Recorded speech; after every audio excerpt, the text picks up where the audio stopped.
Animation Studio. गर्मी में आए सास के रिश्तेदार।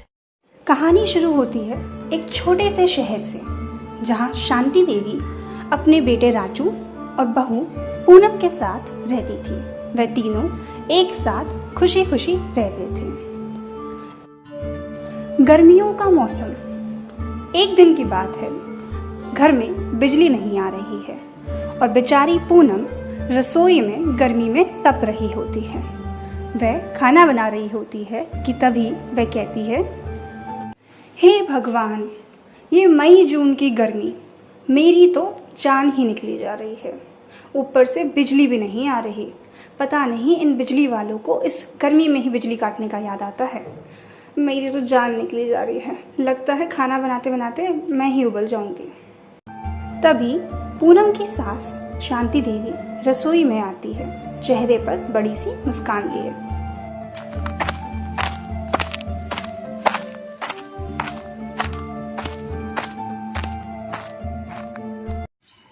बहू, अरियो बहू, आज ना ज़रा अच्छे से घर साफ कर लेना। तेरे मामा मामी जी आ रहे हैं 3 दिनों के लिए यहाँ घूमने। पूनम हैरानी से बड़बड़ाते हुए कहती है, आज आज आ रहे हैं मम्मी जी, लेकिन आज तो बहुत गर्मी है। अरे बहू, तू भी ना, अब मामा मामी जी को कहीं ना कहीं तो जाना ही है ना, छुट्टियां बिताने, घूमने फिरने। तो क्यों ना हमारे घर ही आ जाए। छुट्टियां की छुट्टियां भी मना लेंगे और घूमना फिरने के साथ साथ हम सबका मिलना जुलना भी हो जाएगा। पूनम अपने मन में कहती है, हाँ हाँ बिल्कुल, ज़रूर ज़रूर यहीं आएंगे। इतनी गर्मी में एक तो लाइट नहीं आ रही, ऊपर से मेहमान भी आ रहे हैं। हे भगवान। शाम का समय, तकरीबन 5 बजे। सभी लोग घर के बाहर खड़े मामा और मामी जी का इंतज़ार कर रहे होते हैं कि तभी मामा और मामी जी आ जाते हैं अपने बेटे।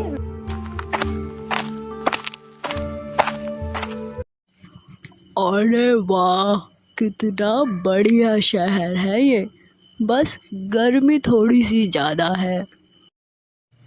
अरे सुनिए जी, देखिए ज़रा इस बहू को, कितनी दुबली हो गई है।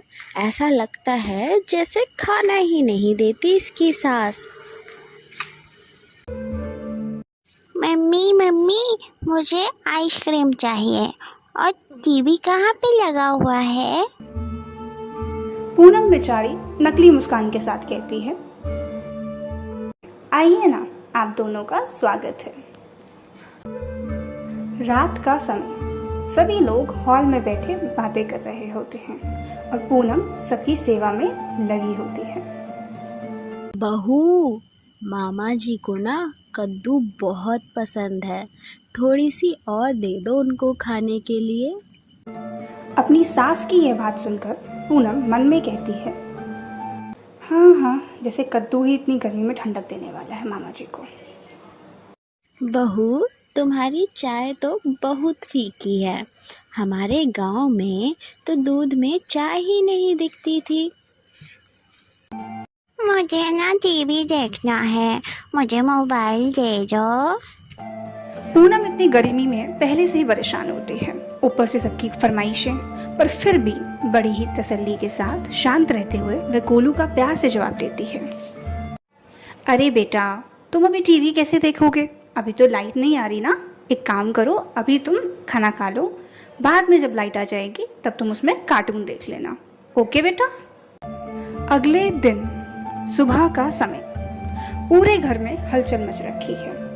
गोलू इधर से उधर दौड़ रहा है, कभी कोई डब्बा तो कभी कोई डब्बा खोल रहा है।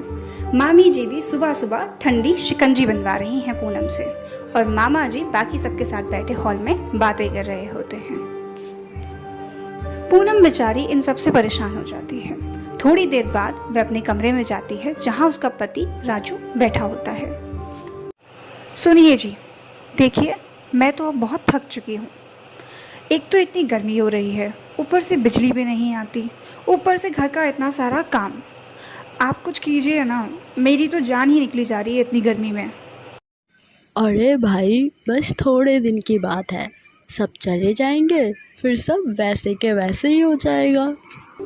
अपने पति की ये बात सुनकर पूनम गुस्से में बोलती है, हाँ हाँ, आपको क्या फ़र्क पड़ेगा, आप तो अपने ऑफिस चले जाते हैं, वहाँ अपना काम करते हैं एसी में बैठकर। इन सब के बीच यहाँ गर्मी में तपती मैं हूँ रसोई में, आप थोड़ी।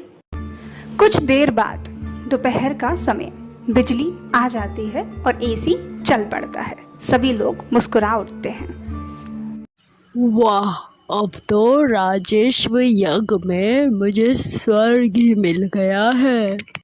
अरे अब तो खाना और भी अच्छा लगेगा। ये टीवी चालू हो गया, अब मैं डोरेमोन देखूंगा। देखा बहू, कितनी सेवा कर रही है तू तो बिल्कुल परी जैसी है। पूनम अपनी सास की यह बात सुनकर हैरान हो जाती है और मन में कहती है, क्या सासू माँ ने मेरी तारीफ करी? मुझे तो यकीन ही नहीं हो रहा, ऐसा भी हो सकता है क्या कभी? 3 दिनों बाद रिश्तेदारों के जाने का समय, सभी लोग जाने की तैयारी कर रहे हैं। तभी मामी जी पूनम के हाथ में एक मिठाई का डब्बा थमाते हुए कहती हैं, बहू, तुमने बहुत अच्छे से सेवा की है हमारी। अब अगली बार तुम्हें हमारे घर आना होगा, हमें भी तो सेवा का मौका दो। मामी जी की ये बात सुनकर पूनम मुस्कुराते हुए कहती है, हाँ हाँ बिल्कुल, आप सबका इंतजार रहेगा। अरे ओ बहू, ज़रा जल्दी से पराठे बना दे, विदाई वाले मामा मामी जी को घर भी तो जाना है। जी मम्मी जी, मैं अभी पराठे बना देती हूँ। मन में, फाइनली अब सारा काम खत्म हो जाएगा। रिश्तेदारों के जाने का समय।